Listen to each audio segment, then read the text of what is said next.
On arrive à un niveau de fiabilité qui permet aujourd'hui de faire des calculs qui répondent à des vrais problèmes du business aujourd'hui. Ça, c'est une première mondiale d'avoir atteint ce niveau-là. Bonjour Georges-Olivier Raymond. Bonjour Jérôme Colombin. Vous êtes CEO de Pascal, Pascal avec un Q, start-up pépite française de l'informatique quantique, cofondée par Alain Aspect, il faut le rappeler, prix Nobel de physique 2022. Pascal fait du quantique. Comment vous allez nous l'expliquer? Juste avant, petit préambule obligatoire, je dirais. Lorsque vous devez expliquer ce qu'est l'informatique quantique à votre maman, vous faites comment vous? Vous dites quoi? Je lui explique que c'est une nouvelle façon de faire du calcul. Le calcul de haute performance aujourd'hui, c'est un élément indispensable dans notre économie. Hein. J'aime bien prendre l'exemple des avions, qui moi, quand j'ai commencé ma carrière d'ingénieur, voilà, je suis assez âgé pour avoir vu les planches à dessin. Et maintenant, c'est tout fait en numérique.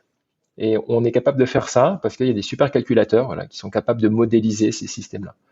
Et alors, ces supercalculateurs sont très performants, mais il reste toujours des calculs qu'on aimerait faire plus vite, plus rapidement. Hein. Il y a des calculs qu'aujourd'hui prendraient des milliards d'années, donc en fait, on ne sait pas les faire.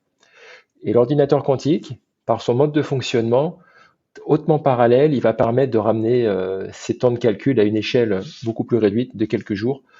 Et ça va être, il y a beaucoup de gens, de spécialistes qui pensent que l'ordinateur quantique va être le vrai enabler, enfin, il va vraiment rendre possible la révolution de l'intelligence artificielle. Mais alors comment ça marche? Qu'est-ce qui fait que cet ordinateur est tellement plus puissant? Il y a un raccourci qu'on est obligé de prendre pour expliquer comment ça marche, qui n'est pas rigoureusement vrai, mais ça aide quand même à comprendre, comprendre ce qui se passe. C'est que l'ordinateur quantique, grâce à des états particuliers, dit des états intriqués, dont la découverte a valu le prix Nobel à l'inspect, ils permettent de créer des états différents d'un système, un nombre d'états très grand, et en même temps. C'est-à-dire qu'on est dans une superposition de plusieurs états.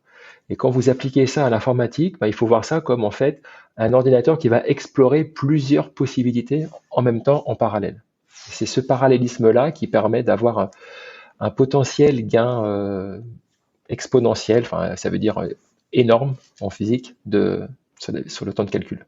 Voilà, c'est ça qui est parfois un peu difficile à imaginer, à conceptualiser, hein. En tout cas, il y a une chose, c'est que l'ordinateur quantique ne ressemble pas du tout à un ordinateur traditionnel. Et en plus, il existe plusieurs types d'ordinateurs quantiques. Parlez-nous un peu de celui de Pascal. Quelle est la voie que vous explorez pour faire du quantique? Pour mettre un peu de contexte, on va dire que aujourd'hui, on a inventé le transistor. Donc, on est dans les années 50 de l'informatique classique. Et il y a différentes technologies pour faire ce transistor.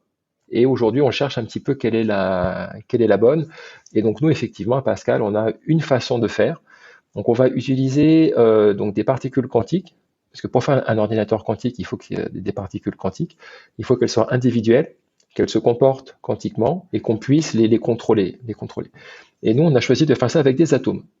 Donc, des atomes individuels. Et pourquoi on a pris ça? Parce que les atomes, en fait, ce sont comment dire, ils sont fabriqués par la nature. Donc, ce sont des étalons parfaits. Mhm. Et c'est d'ailleurs pour ça qu'on les utilise aujourd'hui pour mesurer le temps universel. Le temps universel est donné par des horloges dites atomiques, parce que ces atomes sont des étalons et ils sont absolument parfaits. Mais Et pardon, donc, vous dites, nous, on a choisi des atomes, mais enfin, moi, je croyais que les atomes étaient partout. Du coup, les autres ont choisi quoi?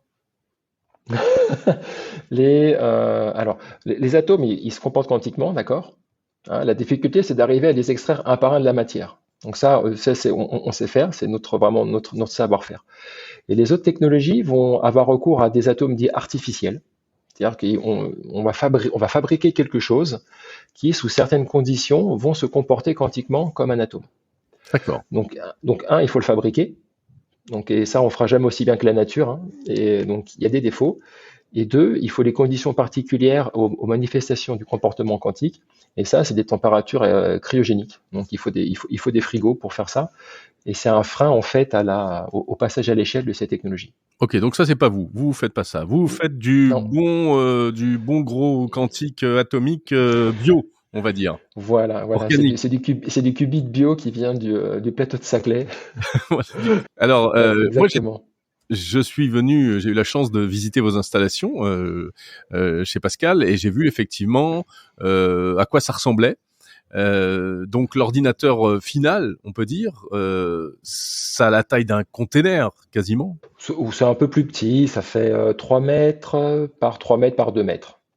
Mais voilà, aujourd'hui, il n'y a pas d'enjeu de, comment dire, pour la taille, hein. Oui, il n'y a pas encore d'enjeu de miniaturisation. Non, non, pas du tout. Et puis autre particularité donc que j'avais pu constater, vous utilisez des lasers. Oui, on a besoin de lasers pour contrôler ces atomes. Il y a plein d'étapes, hein. Il y en a c'est pour extraire les atomes un par un de la matière. Parce que ça, enfin, naturellement, ça se fait pas tout seul, hein. Donc, on a besoin de ces lasers pour ça. On a besoin de lasers pour ralentir les atomes, pour qu'ils se tiennent immobiles, pour qu'on puisse les garder à une place bien précise et qu'on puisse les observer. Et enfin, on a besoin de lasers pour contrôler les interactions entre les atomes. Parce que si vous mettez des atomes côte à côte, en fait, ils vont pas ils se parlent pas, ils se voient pas. Ouais. Il va rien se passer. C'est pas des atomes crochus en fait. Et voilà. Et ça, c'est plutôt bien, parce que le danger comment dire, la difficulté de la mécanique quantique, c'est justement d'avoir des systèmes qui sont parfaitement isolés. Donc ça marche. Et par contre, après, il faut rajouter l'interaction, et on fait ça en branchant d'autres lasers qui permettent de contrôler l'interaction. Et la beauté, c'est qu'on peut l'allumer, l'éteindre à volonté. Et on la branche, bien sûr, que quand on en a besoin. Alors on comprend qu'il y a un très haut niveau de technicité, ça fait vraiment appel donc à la physique quantique, ce qui est sans doute l'une des disciplines les plus ésotériques aujourd'hui pour le commun des mortels.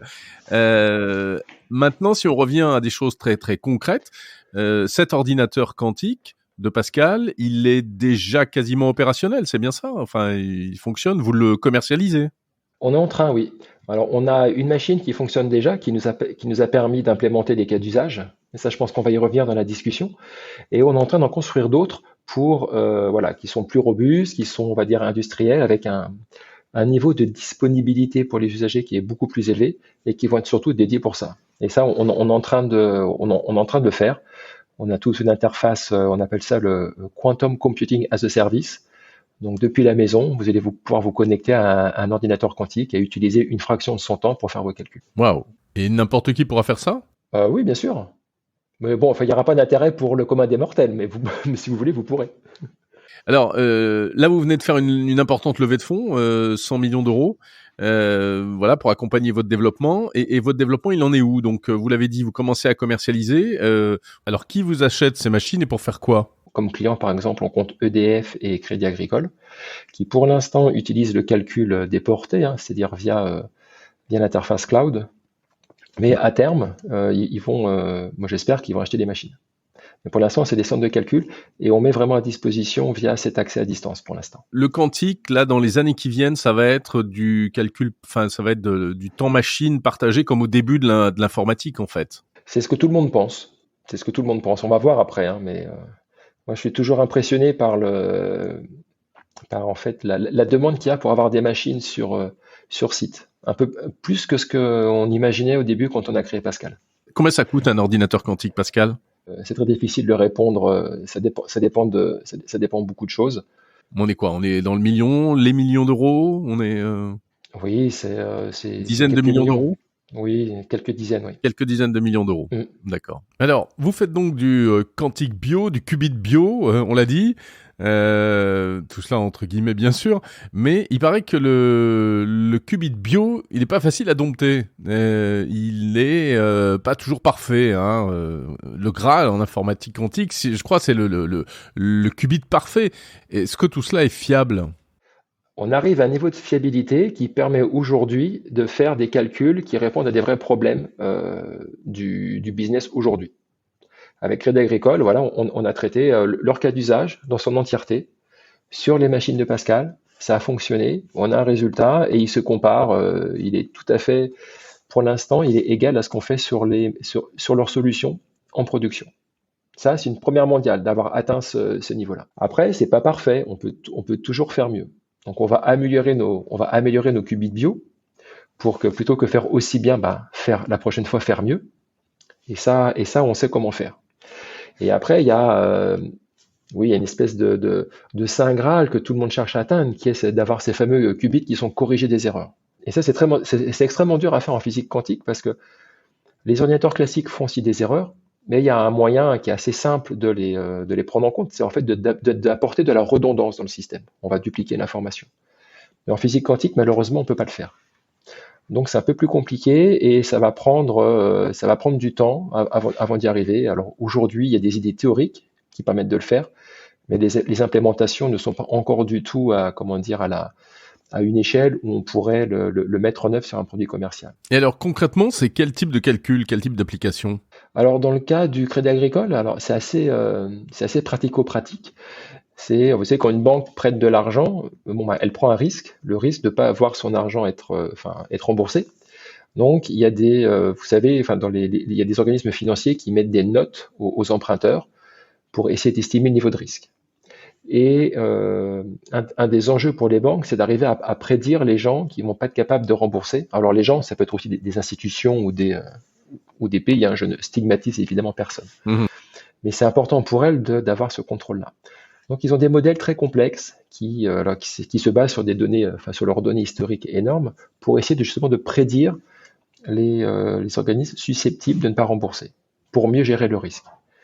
Et avec l'ordinateur quantique, aujourd'hui, en fait, on est capable de trouver des meilleurs paramètres à cet algorithme pour le rendre plus efficace. Et c'est ça qu'on a réussi à faire, avec le Crédit Agricole. C'est une première, hein. Ah oui. Dans tout ce que vous pouvez voir d'autre dans la littérature, ça va être des cas d'usage industriel, hein, qui sont apportés par l'industrie. Ça, je ne vais pas dire le contraire.